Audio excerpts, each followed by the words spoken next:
proverb has it, facts speak louder than words. While climate change negotiations have been facing serious hindrances, dogs responsible for pollution and damage to the environment continue to be unleashed. In spite of wide-ranging criticism, the IPCC Chair and Nobel Laureate Rajendra Kumar Pachauri reaffirmed right here in Tangier in 2010 that climate change has been essentially the result of human action. By the 10th month of 2011, 27 billion tons of greenhouse gas emissions have been released to the air, and around 15 million hectares of forests and wetlands have been degraded due to soil erosion or desertification. The works of the IPCC and many scientists have established evidence that there are causal links between global warming and many recurring ecological phenomena. To name a few, higher temperature records, the increasing frequency of natural disasters, and the rising sea levels, which pose imminent threats on many islands, island states, and even some states in the European and Asian continents. These drastic effects of climate change and global warming threaten every aspect of life on Earth. They deplete oxygen in the atmosphere, disturb ecosystems, degrade biodiversity, deteriorate human health, and even threaten food security, not only for humans, but for other beings as well. The most vulnerable countries to the effects of global warming are located in the south, especially in the Horn of Africa and Asia. Yet, no region in the world can claim its immunity from natural disasters, which can strike anywhere, anytime, and threaten our very lifestyles and existence. In Japan, an earthquake unleashed tsunami over the East Coast, and that brought us to the verge of a worldwide nuclear disaster. In their attempts to mitigate and adapt to climate change within the Kyoto Protocol, the developed countries committed themselves to reduce their greenhouse gas emissions by at least 5% below 1990 levels by 2012. Although not being required to reduce their emissions, developing countries have also committed themselves to keep their greenhouse gas emissions under control, balancing development and sustainability. The deadline is approaching. However, little progress has been reported, while the gap between developed, emerging, and developing countries is widening. According to the Organization for Economic Cooperation and Development, world greenhouse gas emissions are projected to grow by 37% by 2030 and by 52% to 2050 compared to 2005 levels if no policy action is introduced. There is an urgent need to broker a new global deal in the near future, a deal to prove that the international community is mature and responsible enough to collaborate and work together in order to respond diligently and firmly to the common threat of climate change.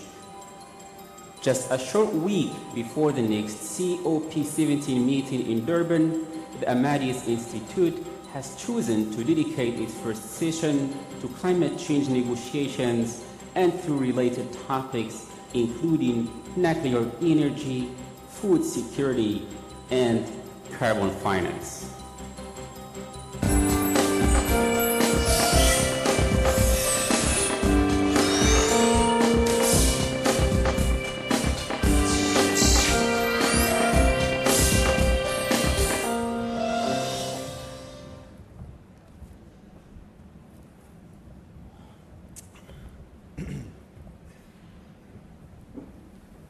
Bonjour à tous. Merci de nous rejoindre pour cette première session plénière des MEDays 2011. C'est avec grand plaisir que je me retrouve à nouveau ici pour la 3e année consécutive.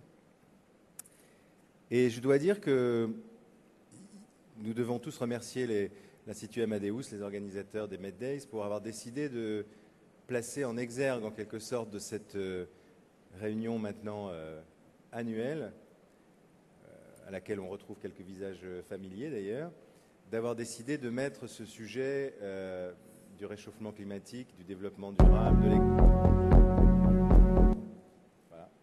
du développement durable, de l'économie verte en exergue, donc, car je me souviens parfaitement qu'il y a 2 ans, en 2009 donc, alors que nous attendions tous avec énormément d'espoir ce sommet de Copenhague, c'était ce sujet qui alimentait la plupart des conversations, à la fois dans les panels et aussi en dehors des panels, en coulisses.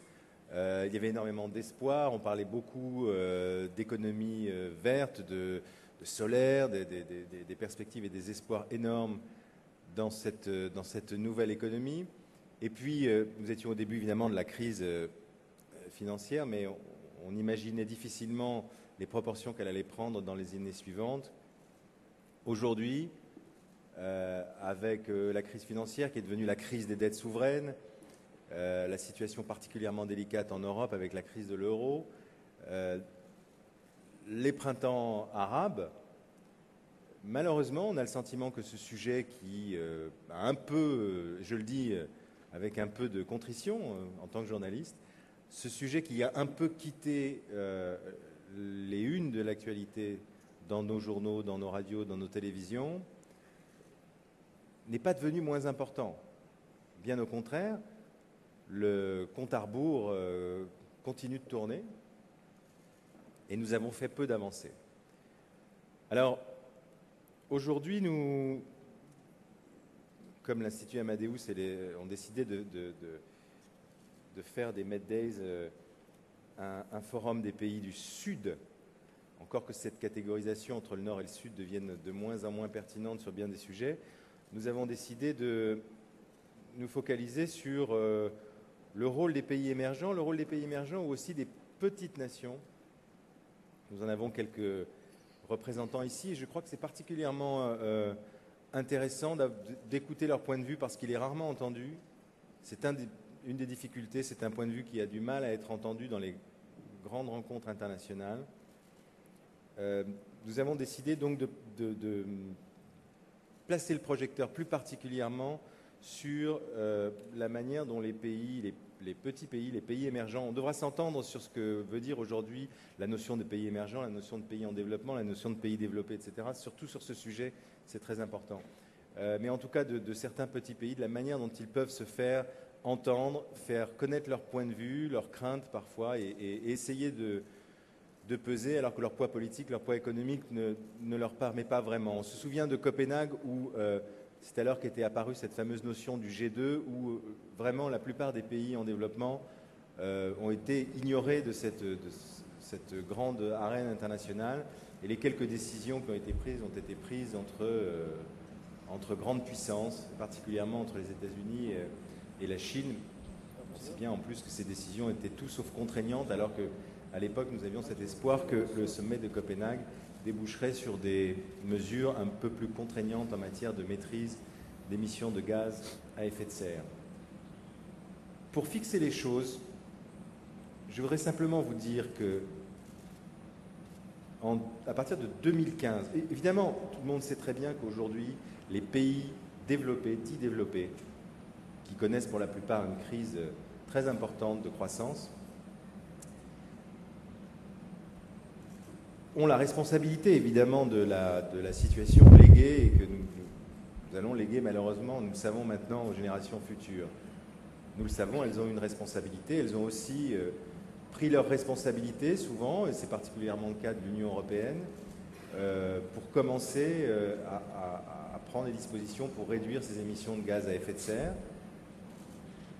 La crise économique aidant mécaniquement, nous allons voir les volumes globaux d'émissions de gaz à effet de serre de ces pays-là diminuer, en tout cas en valeur relative, alors que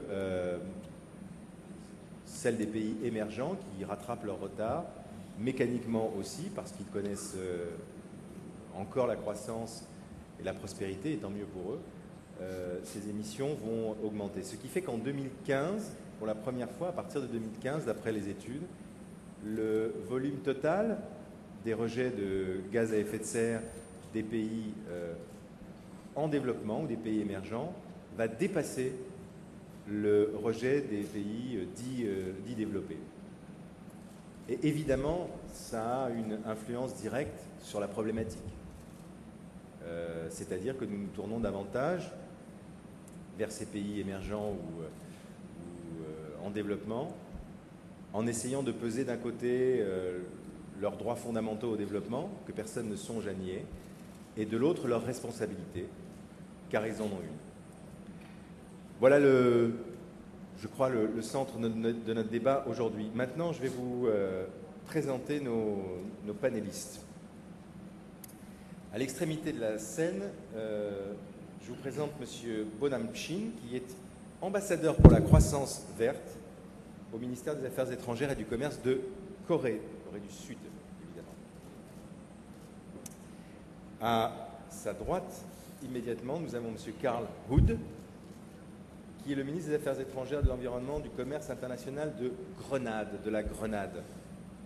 Je me souviens d'avoir effectué une croisière dans ces endroits paradisiaques et d'avoir eu passé un très bon moment à la Grenade.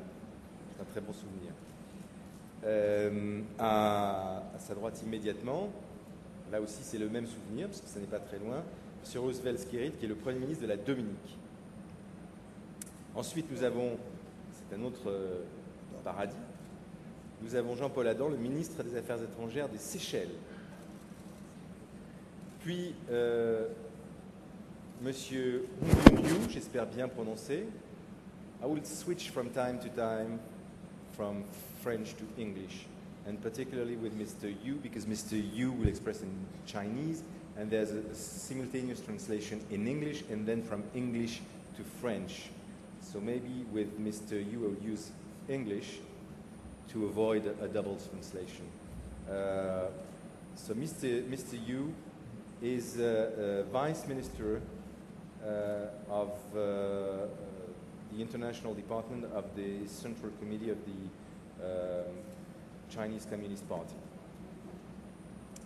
And last but not least, of course, Monsieur Bakary Kante, qui est directeur de la division du droit environnemental et des conventions du programme des Nations Unies pour l'environnement.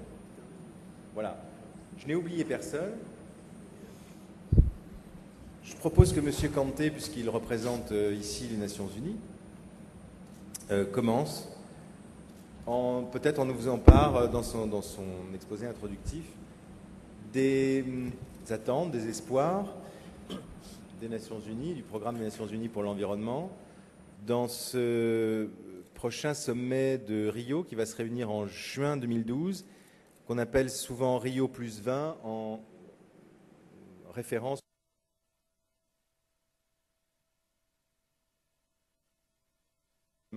et qui avait été, pour ceux qui s'en souviennent, une sorte de déclencheur de la prise de conscience. Et peut-être qu'il peut, avec ses 20 ans de recul, nous brosser un peu le tableau aujourd'hui de la situation. Monsieur Bakary Kante, Mr. Bakary Kante, you have the floor. Well, I was just wondering in which language should I start? It's up to you. Feel free. Yeah. Either French or English or whatever. Yeah, I proposed in our short meeting that I will speak into English so that the panelists we will have the same understanding of what is said. So thank you, Mr. Chair. It gives us, as UN, pleasure to be with you this morning. And I think this gathering of ours here comes, I think, 1 month before Durban and 9 months before Rio. It's a wonderful momentum to create here in Tanger so that people will not lose focus. You were right recalling Copenhagen everybody was saying that Copenhagen was a flop, a failure, and especially for the UN, because that was the first time ever in the history of the UN that a meeting organized by the UN, we were not able to really have a good conclusion or common understanding on issues. And then came Cancun. We were quite nervous. Will Cancun be another Copenhagen? And if that was the case, it would have been a loss in confidence and trust with the UN. Thanks God, I think Cancun was not a failure. I think two major decisions were taken in Cancun. One is the financial commitment from developed countries to put first and foremost 30 billion as a fast track. And then second, 100 billion US dollars to really help developing countries to face their challenges in, with regard to climate change. That was quite a good commitment, good decision. And the adaptation fund, some other funds were put in place, and I think it was good. The second is, the second good outcome of there is a consequence of the first. People started believing again in the UN, in its ability to really run international negotiations. There was hope, there was momentum, political momentum, and economic, financial momentum as well. Now we are going to Durban. I think if we assess from Cancun to Durban, very little has been done as implementation of the commitments made in Cancun. I think the international negotiations, especially from the developing world, should be that how the commitment, the financial commitment made in Cancun turn into reality. That's something very important for me and for most of you. And my panelist colleagues here will certainly agree. You need to do a lot of diplomatic work in the corridors for those commitments to turn into reality. If we succeed to do that in Durban, yes, I think it will be a big relief for developing countries to help them to adapt with climate change. And from Durban, we will be going to Rio de Janeiro to celebrate, may I put it like that, to celebrate the 20th anniversary of, the first Rio conference. But more so, it will be the 40th anniversary of the United Nations Environment Program. Remember, in February, in 1972, governments met in Stockholm and created the United Nations Environment Program. In 1972, if you had talked to people at that time about climate change, they will tell you something is wrong with your head. What is climate change in 1972? No one could dream that in some years ahead, the world will completely change. If you had talked to them about biodiversity loss, they will definitely say that you are crazy. So my point here is that structure which was born in 1972, is it still relevant to deal with the global challenges of the 21st century? Or do we need to adjust that institutional structure to deal with the current challenges we are dealing with? I think we should keep that in mind. The chair said to you and to all of us that Rio is important. Rio will deal with three main issues.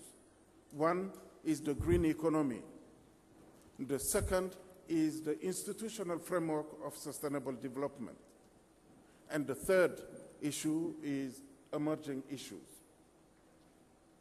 I think the world is at crossroads. We, the UN, we are not able to do anything. You are the bosses, government, we are your servant.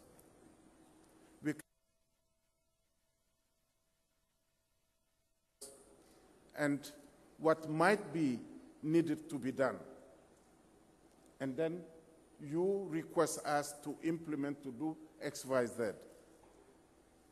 I believe climate change is very serious. And many countries, be it developing, be it developed countries, have a lot of problems to deal with it. And it's coming, it will continue to be very, very difficult. I have just come from Thailand. Vietnam, Thailand, on all those countries are in hell right now because of water, even though hell and water cannot communicate together. But it's a big problem there. And next year, it will be the same. What can they do? What can we do as a global community to help them? I think that's the challenge, Mr. Chair. I will stop here so that if there is a need, I can come back later to deal with some of the issues we are facing. But definitely, we are at crossroads, and this gathering comes definitely timely. Thank you so much. Thank you very much, Mr. Kante.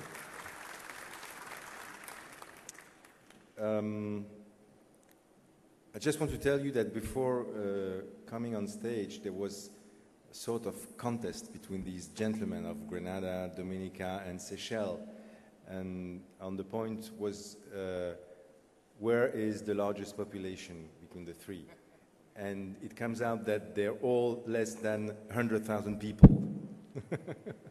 So we're going to go next, is voluntary for that, and I thank him for that, to Karl Hood, the Foreign Affairs Minister of Grenada.